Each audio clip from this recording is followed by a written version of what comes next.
manifestation possibilities tonight? Yeah, like tonight we're talking about source, manifestation, and the quantum field. For example, like have you ever experienced something that you couldn't fully explain? You couldn't call it a coincidence, but you couldn't fully explain it either. So we're talking about things like that. Maybe you prayed, maybe you meditated, maybe you visualized a different future, and somehow it happened. Yeah. So Yeah, maybe you got healed. Maybe you got a job. Maybe you've got some money for out of nowhere. Maybe there's so many maybes. So we can create so many things, or I'd like to say unveil, because I believe everything's already created. But I think as we, and it's already in our awareness, mm-hmm. and as we align with things, those things get unveiled and unfold for us, Yeah. And what else too? Any questions you might have, you could put them in the chat, and we'll answer whatever you want to ask. All right, so let's start with point number 1. Why so many people are drawn to manifestation teachings. And here's an example we can draw from. Someone visualizes confidence before a job interview and suddenly performs better than ever. Did they manifest the job, or did changing their state change their outcome? I think it's both. Once again. Yeah, I agree. I think it's both too. I also think sometimes some manifestation teachers almost equate God with the quantum field. And I think the quantum field is more like part of creation, like gravity, mm-hmm. that God created, And I think we can tap into the quantum field, and how can I say it? There's not really time, so I hate to use the word speed up, but it kind of can, it can speed up what you want to happen.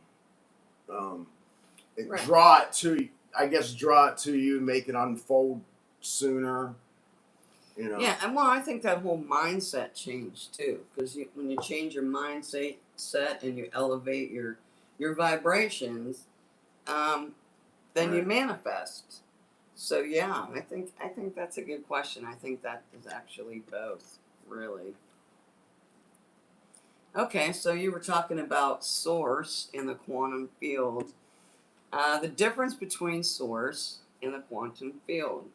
Is the quantum field God or a part of creation itself? Right. I was already talking about that. Right. It's like electricity powers a house, but electricity didn't create the house. How about that? That's a good example. And being one with source, it's the I am lives in each and every one of us. So I don't think we ever have to go searching for that, because it's that observer that, we could sit back and observe our thoughts, but we aren't our thoughts. So that observer is the I am. And I think when we rest in the fact that we are source, or we are one with source, at least we are one with God, then you can kind of be peaceful and trust in the unknown, and that things are going to work their way out for you. Things are going to work out for you. And that the universe or God is always working in your favor and showing us favor and love, And it might not turn out exactly as we planned, but it's certainly working for you. Yeah, we don't know how or when it might happen, but we do know it will. And I like this. I heard this the other day. I think it was Gina Fascio, if anybody knows who she is. She said the best way to look at it when you feel like a manifestation hasn't unfolded yet is that you're watching for how it's going to happen instead of waiting. Right. Instead of going, oh, I'm waiting for this to happen. It's been 2 years and it hasn't happened. I'm just waiting. Instead of that, you're like excited and you're expecting it to happen. Right. And you're watching expectantly for how it's going to come to you, because it usually does come in a way that you least expect. That's happened with us with money. It's happened with health issues. Health issues, yeah. So I think enjoying the journey is an important part of manifesting as well. You know. yeah, yeah. Well, because when you're and Abraham Hicks talks about that a lot. When your vibe is up and you're feeling joy and peace, you draw that stuff to you, and that's the thing too. Like, we're always manifesting whether we realize it or not. Before we even knew that there was the law of attraction or the law of assumption, before I even heard about any of that stuff, Right. and all of us do this, we're manifesting things. Sometimes good things, sometimes not so good. You know, and it really kind of depends on what you're expecting and what you're looking for. And our minds are part of that, and I think the quantum field's part of that. I think resting in God and the I am within us, kingdom of heaven is within.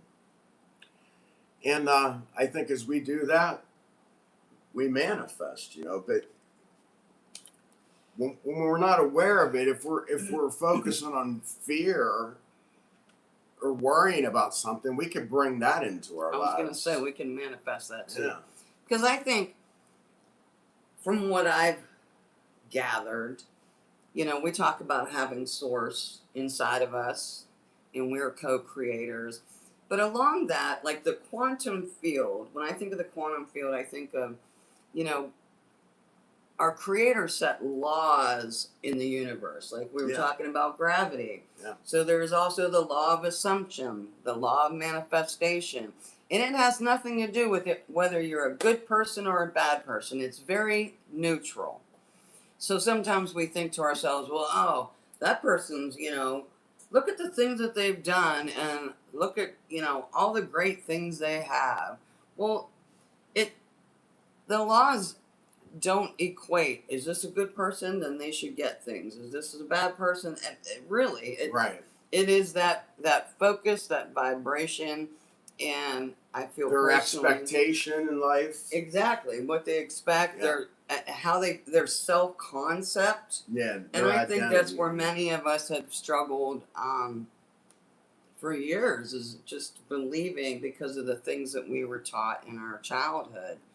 You know, from school and church. And you could see some people in this world who have done really well, and they're not necessarily nice people. Like, they're not saints or anything. It's because they drew that into their lives because they believed that they were worthy. They believed that they could do it, and it happened. You know, they took the steps. They did what they had to do or whatever, and believed the way they were supposed to, and it came to them. Yeah. And that's the other thing too. You know, there's so many people who believe, you know, if I go to church and if I do good things, well, good things are going to happen. And I mean, there's nothing wrong with believing, because I believe in Jesus and God and all that. But I'm just believing in that and going to church. If you think you're not worthy and you're and that you're just with a victim mentality, then you end up kind of being a victim. Yeah. Things kind of happen to you, and that's just the way your life unfolds, unfortunately. I know I've been there, you know. So, somebody on there? Yeah, I said good morning. I said thanks for joining us. All right, so we were talking about, this is point number 3, the problem with manifesting in 3 days. Yeah, you see a lot of those. The next best technique and all that stuff. Manifest, or there's even people who say, I'll manifest for you.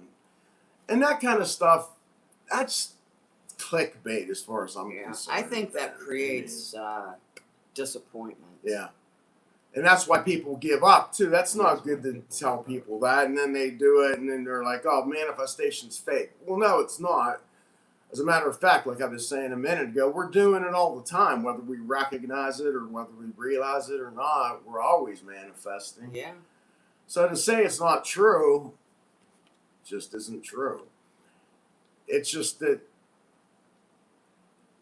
that's another thing too. When you're looking for it, when you're looking into the 3D, waiting, Right. then you're waiting on it. So you're focusing on it. Yeah, you're in a mode of waiting. So you're always going to be waiting because, well, someday it's going to happen. Well, someday never really happens because it's always now, right? That's all there is now. That's all there is. So we have to believe that it's already done. And I got to tell you, when I have had things happen, my left leg was paralyzed. This was before I knew about the law of assumption or anything. It was paralyzed after a back surgery. And I just didn't believe it was going to stay that way. Right. The doctor said it'll probably come back, but we don't know. And I was laying in bed for 4 months and I couldn't move my toes. I couldn't bend my knee. It was all numb. But I was like, I knew it wasn't going to stay that way. Like, I just did not believe that it was going to stay that way. And this is before we were even aware of manifestation, anything like that. And it just started getting better, and in no time, 4 months, I was back to normal. Same thing happened with an autoimmune disease I had. Now, with that, I knew about the law of assumption and attraction. And I did meditate, and I did visualize it, and I did expect it to go away. But I was expecting it to go away. Right. So I was believing it happened, kind of like it already happened. I believed it was taken care of. It's going to be taken care of, whatever, however you want to say it. And it did. I woke up one day and it was just gone, and it's been gone now for 2 years. I haven't had any symptoms. So it really is important to expect it, to expect that miracle or that money or whatever you're hoping for, Yeah, but I think putting a time restraint on it is that's controlling. Yeah. That's trying to control it. Yeah. Because trusting in the unknown, and Joe Dispenza talks about that all the time, you have to just trust in the unknown, and it usually does happen when you're not expecting it, when you're not looking for it, when you're really just trying to find joy in your life the way it is right now and just believe it's going to work out for you. That's when things just, one day something happens. Somebody gives you some money. You get better. Yeah, it just clicks. Okay. Number 4 is entering the state versus begging for change. And I've been on both of those. Yeah. Example, a person constantly checking symptoms stays trapped in fear, while another emotionally steps into relief before seeing the evidence. Kind of like you were talking about with your leg. Right. Losing use of your leg. You believed it wasn't going to happen, that you were going to have your leg back, and it did. You weren't trapped in fear, and that's one of the things that can happen. I can remember before I knew about manifestation, when you're praying and you're asking God, please, please, please, please, can you do this? Compared to just believing that it's going to be done. Right. It's all going to work out because life is happening for you.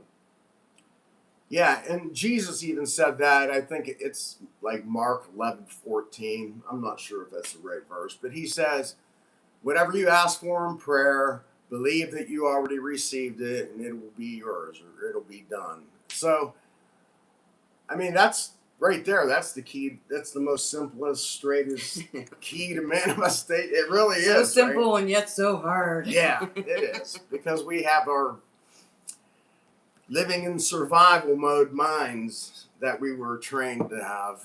Yeah. At first, until you get some of those limited beliefs out and start reprogramming your mindset. It's much easier for me now. But I'll be honest. Yeah. It gets easier. Yeah, when I first started, it was tough because I had so many limited beliefs about myself. And now it's just like, all right, it'll get done. It'll be all right. No matter what happens, I'm flexible. Right. All right, so Here's a good one. Can stress and belief affect the body? People often crash physically after years of emotional pressure or begin improving once deep stress finally lifts. I totally believe in this. Yeah, I talked about Dr. Bruce Lipton in our last video, but he actually in 1967 discovered that our genes can create anything. Like we don't just inherit genes and they do what they do. Our genes react to the atmosphere that they're in. So if they're in a body that's happy and expecting the best, then they're going to duplicate healthy cells. But if they're living in an atmosphere of fear, doubt, worry, then they start just changing and they get mutated. That's how cancers and different all kinds of diseases, autoimmune diseases, all that stuff. But he knew that in '67 and tried to teach the medical community about that, and they really didn't want to hear it. Yeah. So look into some. There's no money in that.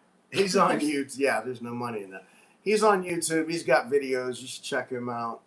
He's really explains that well. You know, I think of too, like, and I guess I never really thought about this before either. You know,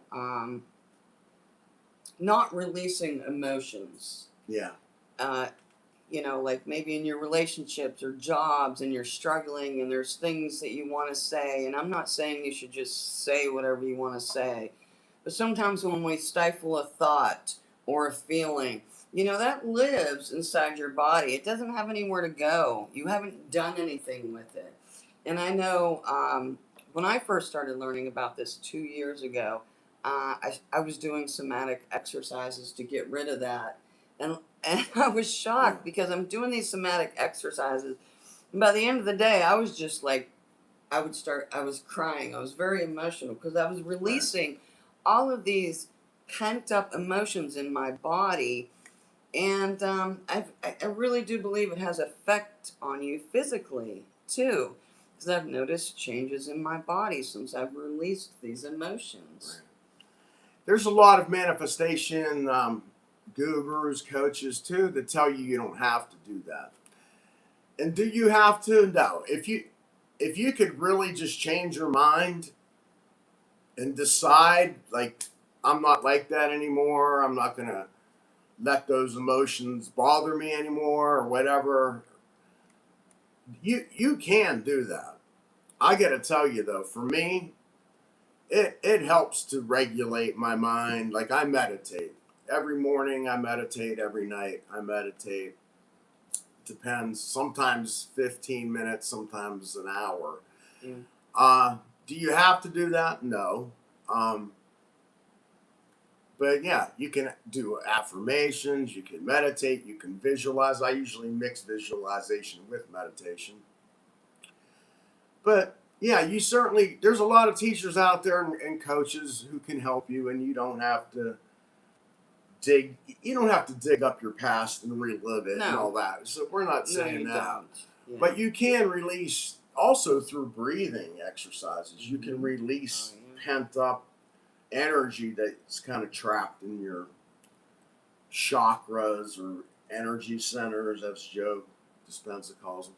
Yeah. And it does help. I like doing deep breathing exercises too. It really in vagus nerve resets. That's another thing. There's a lot of there's a guy named Chip Okereke or something like that, and he does vagus nerve resets, and he has 20-minute ones. He has ones that last all night. Videos on YouTube, and he's a guy to check out if you're feeling stressed and you need to just relax. He's a good one to do a meditation with.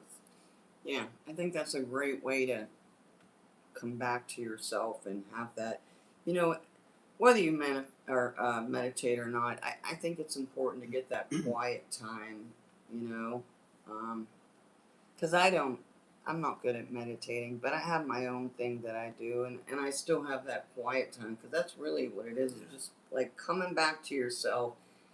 And You more go out in nature and I do. watch I'm out in animals, nature. birds, and whatever. Yeah, yeah. Which is good. I like doing that too. I like taking walks and walking down to the ocean, all that. That's very calming. I like to do that. Go down by the ocean.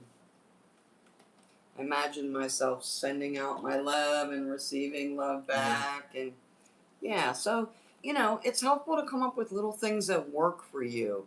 We're all different. We're all different. Yeah. And there's so many different things that you can do, and what's important is choosing what works for you.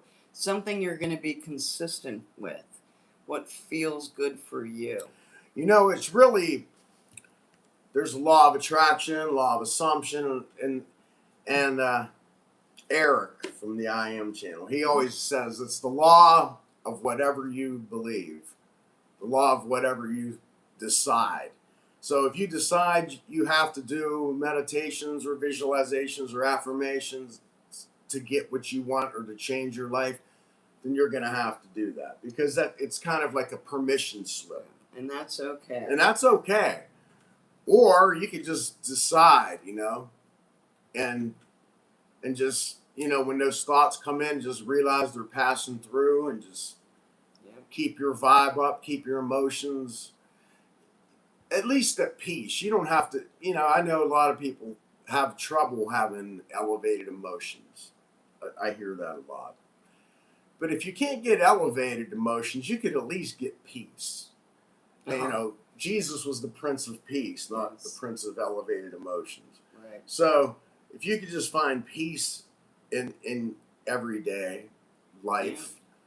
Peace is a vibe. Yeah. It doesn't always have to be like you're jumping around excited and moving around all day like this. Just, peace is totally a vibe. And it gets you out of survival mode because you are trusting in the unknown. That's how you have peace, is because you believe things are working out for you. Right.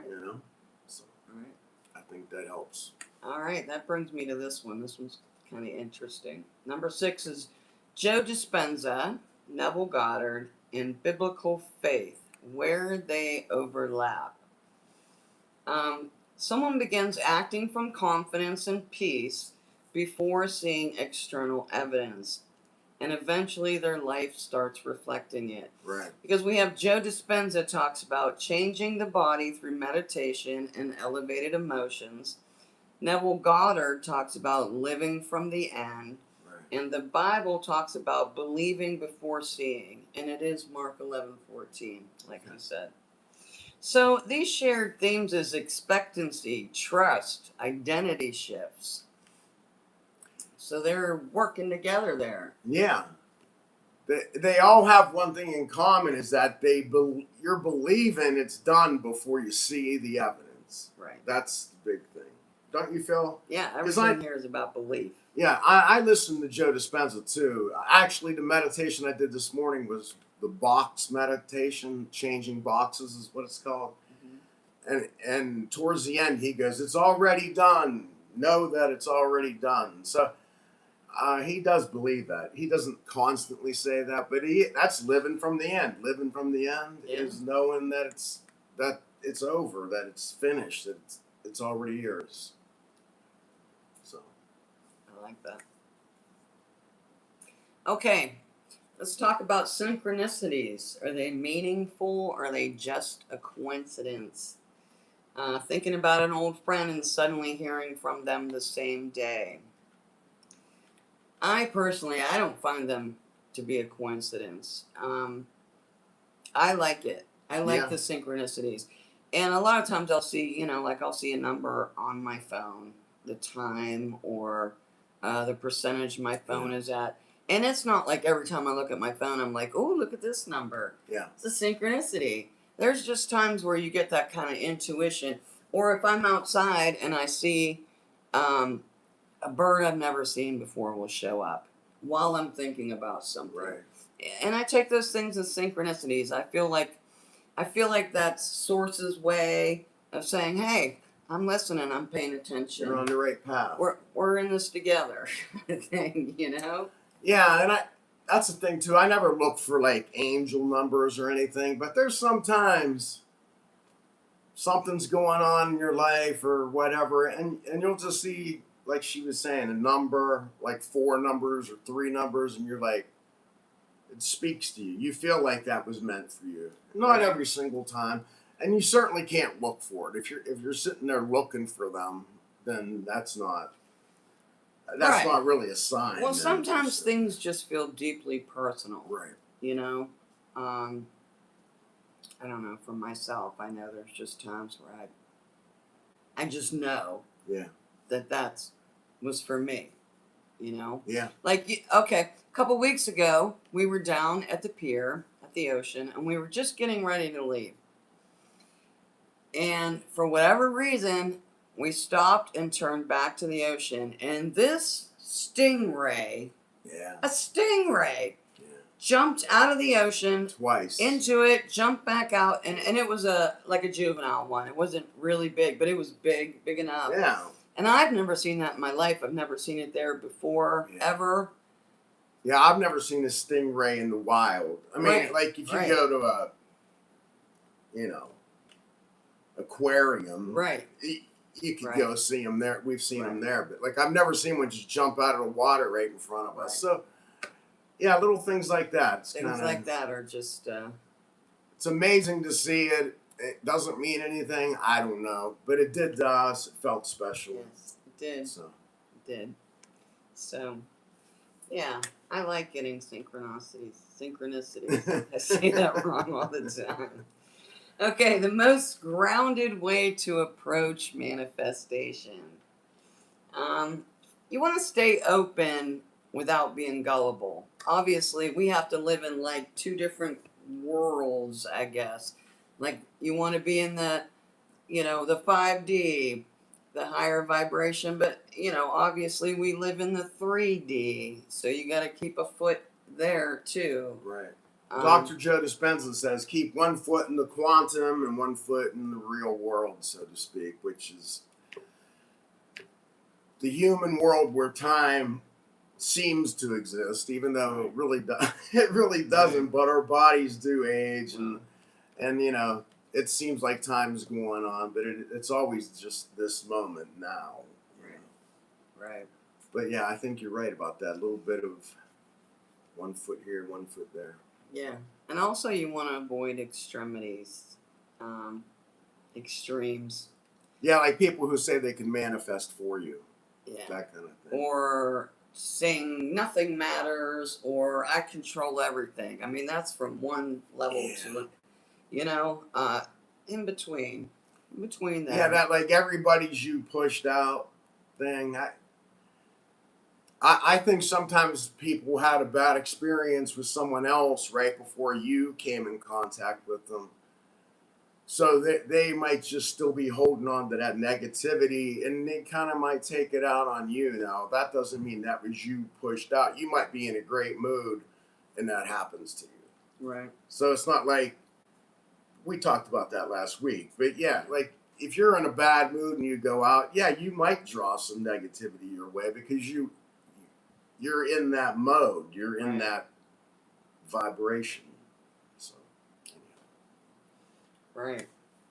So, planting seeds consistently without digging them up every day to check for growth and looking in the 3D. We also talked about that.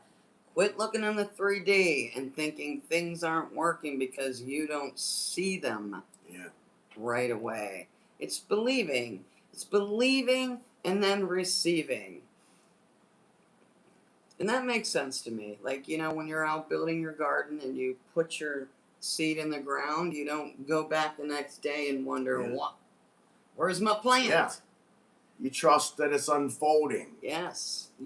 Under the soil, it's the seeds unfolding and growing and moving, and it's going to burst through, and you'll see it eventually.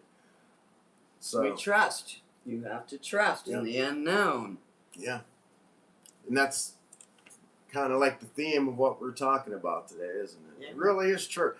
And that's faith. I mean, that's what the Bible teaches. That's what most religions teach is, having faith and belief and trust, and that we can't control everything, but we can trust it's going to work out for the best, even when things are not looking good, that they can turn around, no matter what. Oh, yeah. I don't know if you've ever watched that movie Source by, like, Joe Dispenza was part of it, but there was people in there who had 6 months to live. They showed pictures. I mean, they were like, their skin was yellow, their hair was falling out from treatments, and they looked, and then out of nowhere, they just got better, and they didn't even have like scar tissue in their body and stuff, and it looked like it was done for them. It was over with. It's amazing. People grew back their thyroids. People who had their thyroids taken out grew them back, and they were healthy thyroids. It's amazing the things that we can do when we trust and believe and expect the best. When we get out of our own way. Yeah. And I don't think those people were necessarily believing that their thyroid was going to grow back, but they were they were meditating, they were walking in peace, they were trusting in the unknown, and the unknown reached out and did a miraculous thing. So that's awesome. Yeah, it is. There's some little kittens behind us. Really Crazies cute. out there. All right, so yeah, we were just talking about, how important your consciousness is, and how peace changes people. Yeah. Peace is really important. Faith changes perspective. Yeah. Inner state influences actions and perception. Definitely. Yeah. Definitely. Because there will be times, we talked about taking inspired action, we have to give up control to the unknown. I mean, that's pretty much what that is. But you can take inspired action along the way.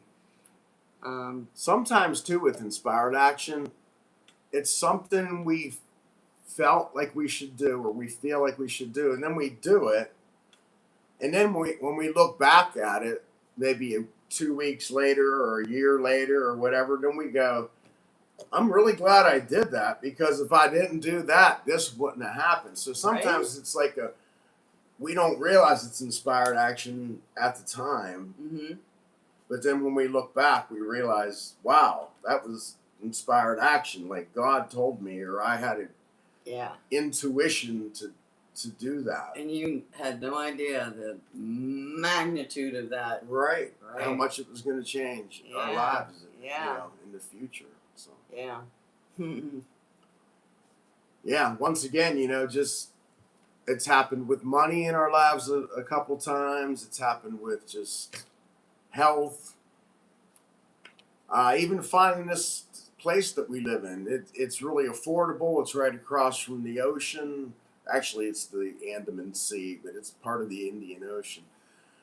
So we live in this beautiful part on this island, and it's very inexpensive or affordable, however you want to say it, and it's just such a blessing. And anybody can do that. And that's the thing, man. We found a life that we don't need to escape from, and that's what we want to help you do. That's what we want to share. And it's not all about moving to an island and blah, blah, blah. It's literally just well, some people rather live up in the mountains in the snow or something. But whatever your desire, whatever your dreams, whatever your wishes. Yeah. And it all starts from the inside. Everyone is capable of change. I really believe that. Yep, absolutely. Yeah, so I guess it's not about becoming people who control reality like we want to think. We think that, I mean, some people think that when you're manifesting, you're controlling reality, and you're not really controlling reality. You're controlling yourself, which is attracting these things. All we can control is ourselves. Self-regulation. That's what Joe Dispenza teaches. You regulate your own emotions rather than take drugs or pills or whatever. which is like a band-aid. Yeah. You're just masking that. Right. And then he has that book, The Placebo Effect, or You Are the Placebo. Like, just belief is a placebo. Expectation is a placebo. It can heal you. It can change your life. And it's amazing. And we've seen it firsthand, and we just want you guys to have that too. Yeah, and we believe if you stop living in fear long enough, that you'll have the opportunity for healing and happiness, and we just want to share that with everyone. It's really changed our lives, and we're excited about it. We want to share that. So, you want to ask a couple questions all right. before we go? Before we go, have you ever experienced something you couldn't explain logically? If you have, please put it down in the comments. We would love to hear it. Yeah, we have a couple of those things.